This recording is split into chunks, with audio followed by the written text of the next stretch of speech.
আসসালামু আলাইকুম, কী খবর সবার, কেমন আছেন? আমি আছি আল্লাহর রহমতে, ভালো আছি আলহামদুলিল্লাহ। তো আজকে অনেক দিন পর ভাবির সাথে দেখা। তো এখানে ঘুরতে আসলাম। তো এই ধানমন্ডির এইখানেই লেকের পাড়ে যে এরকম একটা জায়গা আছে বাচ্চাদের পার্কের মতো, এটা আমি জানতামই না। আসলে এই রাস্তা দিয়ে আমার যাওয়া হয়েছে, বাট আশেপাশে তাকানো হয়নি, কারণ এখান দিয়ে বাসায় যেতাম। এটা নাকি অনেক আগেই হয়েছে।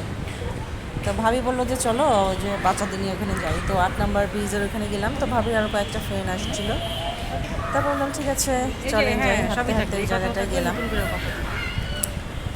তো গিয়ে বসলাম, তখন বললাম যে ভাবি চলেন তো একটা ভিডিও করি এই জায়গাটা। তো ধানমন্ডির 8 নম্বর লেকের ওই সাইডটা দিয়ে, যারা ধানমন্ডি যাবেন ওই পাশ দিয়ে হাঁটতে হাঁটতে যেতে থাকলেই আপনারা এখানে পেয়ে যাবেন। এটা কি, এটা কোন সাইড করেছে, এটা কি বলি, এটা ওই 32 নম্বরের ওই সাইডটা দিয়ে আর কি। এই তো আমাদের ভাবির মেয়ে আর আমার মেয়ে এখানে, ওরা জানি কীতে মানে কোন কোন রাইডে জানি উঠলো ওরা। মানে এখানে মোটামুটি ছোটোখাটো যাই আছে।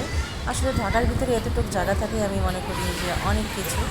কারণ বাচ্চাদের জন্য, বাচ্চাদের একটু রিক্রিয়েশনের জন্য এটা খুবই ভালো। আর এখানে আপনারা বিশ্বাস করতে পারবেন না, সব কিছু এতই কম ইসের। এখানে এন্ট্রি টিকিটটাই হয়েছে আপনার 10 টাকা করে মনে হয়। আমি তো মানে অবাক হয়ে গেছি। এটা হলো ভাবির মেয়ে আর এটা হলো আমার মেয়ে। তো যাই হোক, ছোটোবেলা না মানে যখন কোথাও যেতাম, তো এই জিনিসটায় খুব আমি চড়তাম। ভাবি এখানে ভিডিও করতেছিল। ভাবিকে বললাম ভাবি একটু তাকান। ভাবি হলো আমার ফ্রেন্ড, আর আমার মেয়ের ফ্রেন্ড হলো জারিন, তার মেয়ে। মানে ভাবির সাথে রিলেশনটা আসলে যেরকম হয়েছে, এভাবে অন্য কোনো কারোর সাথে আর এভাবে হয়ে ওঠেনি। আসলে হয় না যে একজন থাকে নাম কি এটার ভাবি? একজন। তো ভাবি ওরকমই, সে আমার বড় বোনের মতো।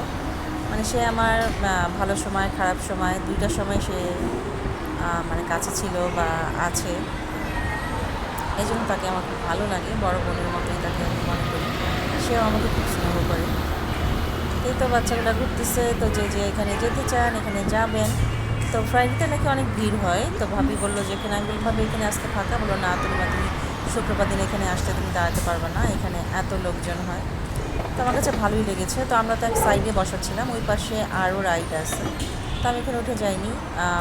এখানে খাবার একটা ইয়ে আছে, ক্যান্টিন আছে।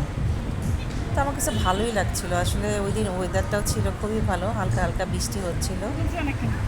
অনেকদিন পরে সুন্দর একটা টাইম স্পেন্ড করলাম। আসলে ভাবি মন করে কিছু কথা বলতে ভালো লাগে। আমি আমার একটু ওই দিন আবার যেহেতু আমার যাওয়ার কথা বড় বোনের বাসায়, ও থাকে আজিমপুরে, ওইখানেও গেলাম। তারপরে ভাবিও বললো যে আসো, তো ওইখানে চলে গিয়েছিলাম সকাল 11টার দিকে। তারপরে ওইখান থেকে আসলাম, ভাবির সাথে দেখা করলাম 5:30টার দিকে লেকে। তো কেউ কিছু মনে করবেন না, আসলে আমি ভয়েসটা দেওয়ার সময় বাচ্চারা ছিল, মা এসে হঠাৎ করে কথা বলে উঠছে। তো যাই হোক, বাচ্চাদের নিয়ে এখানে যাবেন, যদি বেশি দূরে যেতে না পারেন বিকেলবেলা চলে আসবেন, সন্ধ্যার পরে ভালো একটা টাইম স্পেন্ড করতে পারবেন। আমার কাছে তো ভালোই লেগেছে, মোটামুটি যা আছে ভালোই আছে। তো এইরকমই ধানমন্ডি একটা আছে, এটা আসলে আমি জানতামই না। তো ঠিক আছে, অনেকদিন পরে একটা ভিডিও শেয়ার করলাম। আমার কথায় বা ভিডিওতে কোথাও যদি কোনো ভুল হয়ে থাকে, সেটা অবশ্যই আপনারা ক্ষমা সুন্দর দৃষ্টিতে দেখবেন। ভিডিও দেখার পরে যদি ভালো লাগে, লাইক কমেন্ট শেয়ার সাবস্ক্রাইব করবেন। আপনারা সবাই ভালো থাকেন।